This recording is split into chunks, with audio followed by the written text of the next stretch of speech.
to family.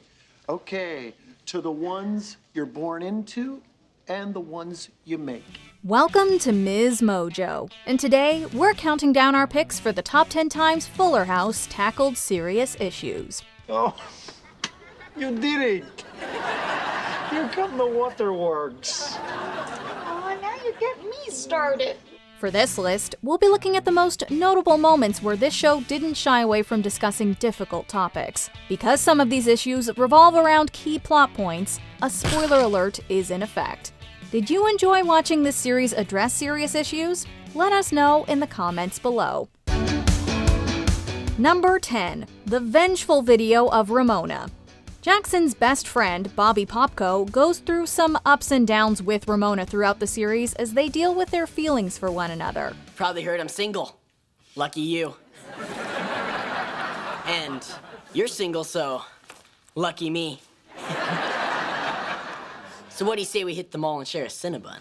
While they get together at one point, they have to overcome a lot, including a particularly cruel moment where he can't handle being told no. After Ramona turns him down in front of his friends, Popko retaliates by posting a video mocking her looks and dancing skills. Oh, it's got 240 views. The whole school is watching this.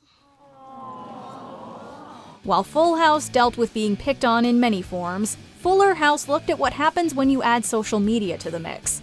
Luckily, Popko feels firsthand how hurtful his actions toward Ramona were when Jackson gives him a taste of his own medicine. Goes around, comes around, and farts. Number 9. Divorce. When we first got reintroduced to the Tanner family, we were all anxious to find out where they'd ended up all these years later. Easy, Mrs. Tanner. There's kids and grandkids everywhere. And a guy with a woodchuck puppet. Okay, but by tomorrow night we'll be living in LA, no kids around, and we can go right back to being wild and crazy. We were surprised to see that Danny Tanner had remarried and that Kimmy Gibbler was in the middle of a messy separation. My friend, I have seduced the most beautiful women in the world. Yeah, some of them during our marriage. Yes, I made one mistake.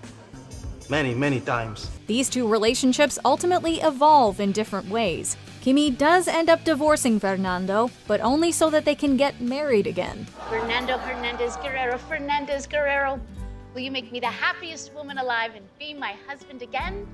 Oh, my Kimberlina, yes, I'm really excited. Meanwhile, Danny eventually reveals that he and his new wife Terry got divorced. Both Kimmy and Danny got through it, proving that as jarring as relationship changes can be, you'll make it through one way or another. Number 8. Growing up and fitting in. One of the themes that both the original and the reboot tackle is the struggles the kids have with maturing, making friends, and finding where they belong. Jackson, Ramona, Max, and even Tommy deal with these things in various ways throughout the show. Ramona knows how special she is, but has to find a good group of friends. I got crushed. I was cut from the dance team. No! And then I ate lunch all alone. No! In the janitor's closet. Shut up.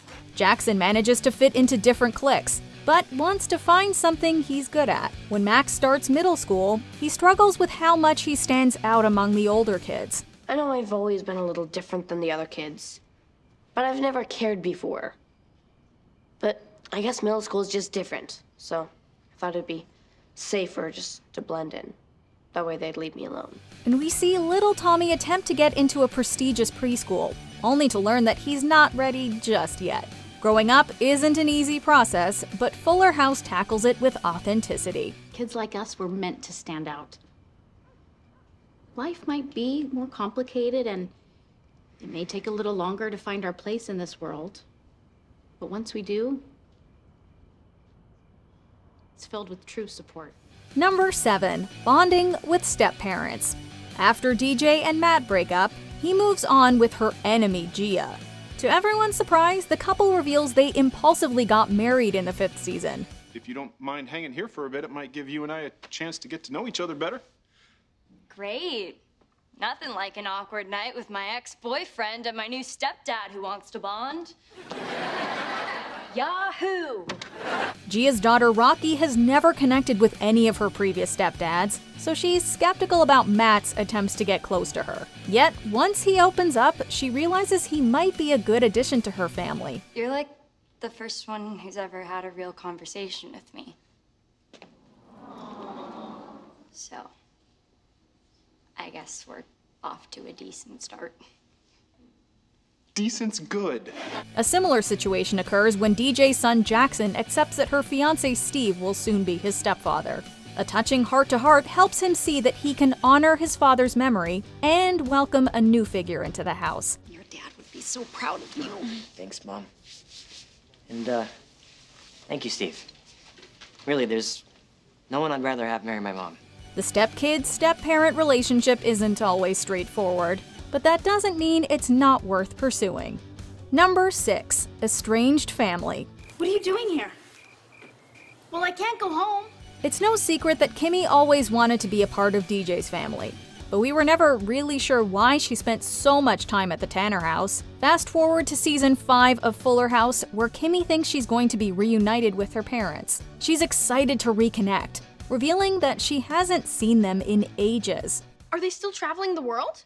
Yeah, they travel the world looking for lost cities, which is weird because they haven't been able to find San Francisco in 2 decades. But when they bail at the last minute, we learn that they have a history of not being there for her. Joey's the one that comforts her through the turmoil, explaining that he can relate to her circumstances. Kimmy, I don't like to talk about it very much, but I didn't have the greatest family life either. And that's why all you guys became my family. Wow. It sounds like we have a lot more in common than we realized. During the series finale, he walks her down the aisle, beautifully proving that family can be the people you choose. Number 5, surrogacy. Fuller House sees Stephanie explaining that she likely can't get pregnant, but she learns that she may be able to have a baby via surrogacy, and later decides to do just that with her family's help. This is so beautiful. I didn't expect you to do this for me. I don't know what to say. Well, how about I'll give it a try? Okay, I'll give it a try. Yeah! Her beau, Jimmy, is eager to be the father, but after a parade of potential surrogates, they find themselves at a dead end. Yet Kimmy doesn't hesitate to step up for her brother, and for the sister she's always wanted. We're talking a 9-month commitment, you know? Weight gain, swollen ankles, morning sickness. Maybe I didn't think this all through. But I would consider it an honor to ruin my body for you. The pregnancy helps Stephanie and Kimmy form an unbreakable bond. But more importantly, the long-lasting storyline provides an honest and thorough look at alternate ways to have children and what surrogacy entails, which isn't something you see too often. Kimmy, I am so grateful. None of this would have been possible without you. Anything for you, Steph. Number 4, the loss of a parent. The foundation of the original show lay on the death of Danny's wife and the girl's mom, Pam. All these years later, DJ and her sons go through the same thing after her husband and their dad, Tommy, passes. Hey, going down to that fire station today. I know you had to be missing your dad. Sometimes it's hard for me even to remember him. Well, I'm lucky, because I get to see your dad every day and you boys. Jackson and Max remember their firefighter father fondly, but struggle with the loss throughout. For instance, Max experiences a wave of grief during the holidays, while Jackson is emotional after seeing his dad's special occasion suit. It's a suit my dad wore to my 5th grade graduation.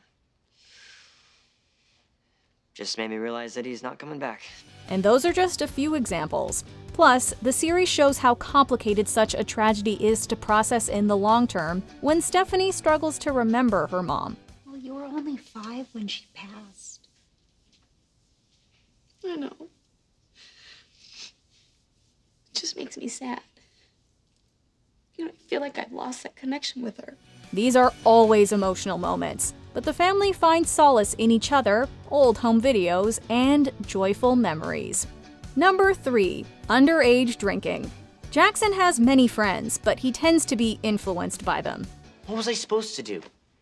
You saw them. The whole football team was chanting chug, chug, chug. And I was chanting no, no, no. She should have just walked away. After he and Ramona go to a party, Fernando gets a text from her to pick them up. Soon, we realize that Jackson gave in to peer pressure and had too much to drink. When the truth comes out, DJ is appalled that Fernando kept it from her. It is my right to know so I can parent him my way. Gotta say, I agree. But then Jackson would not trust me. I want him to feel comfortable so he can come to me in the future. He makes a good point, too.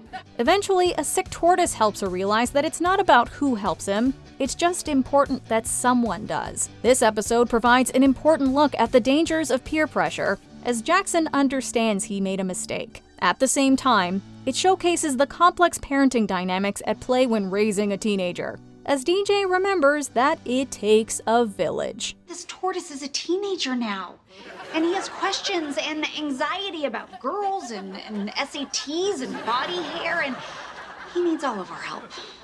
Wow, I still have a lot to learn about tortoises. Number 2. Being a widow. As we mentioned, DJ starts off the series mourning the death of her husband, mirroring the original show. We learn that following the tragedy, she moved back into her childhood home with her 3 kids, prepared to tackle single parenthood. Sorry, but I'm having a tough day too. Just everyone's leaving, and for the first time, we're gonna be all on our own. Though she wants to pretend she doesn't need help, it's not easy being a widowed single mother.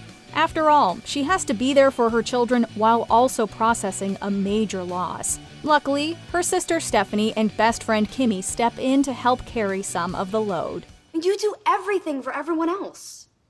But you need me right now. And you need me.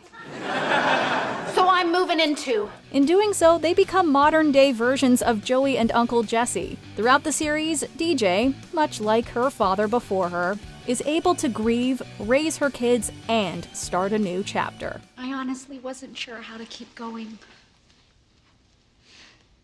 But you taught me how to live again. And how to love again. Before we continue, be sure to subscribe to our channel and ring the bell to get notified about our latest videos. You have the option to be notified for occasional videos or all of them. If you're on your phone, make sure you go into your settings and switch on notifications. Number 1. Infertility. When we're first introduced to the adult Stephanie Tanner, she's living a carefree life as a DJ. After returning to her childhood home to help raise her nephews, she realizes that she may be missing out on raising her own family. But as we mentioned, she heartbreakingly reveals she can't have children. Are you all right? I'm okay. You know, I just found out a while ago it's just not gonna happen for me. Seeing the pain she's in is difficult, but it also sheds light on a struggle that so many face when trying to start a family. The show doesn't shy away from the raw emotion and uncertainty of the issue, but it also tackles it with hope and optimism. Thanks to the surrogacy storyline, Stephanie has a daughter, Danny. We have a new pup in the she-wolf pack. Anyways. And in the series finale, she shares that she's pregnant, touching hearts everywhere. I'm so happy for you, Steph. It's a miracle. Do you agree with our picks? Check out this other recent clip from MsMojo. And be sure to subscribe and ring the bell to be notified about our latest videos.